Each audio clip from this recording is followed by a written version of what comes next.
আচ্ছা আপনারাই বলেন চশমাটা কই দেওয়ার কথা, আর দেয় কই? দেখেন চশমা নাকি এইখানে দেয়, এইখানে দেয়। সারা রাস্তা এইভাবে নাকের আগায় চশমা দিয়ে হাঁটতেছে। কম চশমা কোথায় দেয় মাম্মি? এইখানে? এটা কোন স্টাইল আমি জানি না, চশমা নাকি এইভাবে দিয়ে হাঁটে। হ্যাঁ, সারা রাস্তা নাকের আগার উপরে চশমাটা দিয়ে দিয়ে হাঁটলো। চোখে তো চশমাটা দিলই না। এখন দিতে দিতে বাসায়ও চলে আসছি।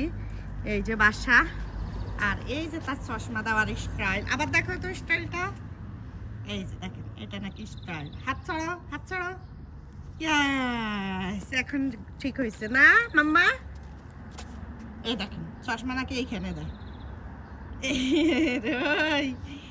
শুনে পাখি, এটা মামি শুনে পাখি, মায়ের রাজকন্যা এটা না? ওকে, আল্লাহ হাফেজ। আল্লাহ হাফেজ দিদা। বারবার স্টাইলটা ভালো লাগলে সবাই লাইক কমেন্ট শেয়ার করবেন। আয় হায়।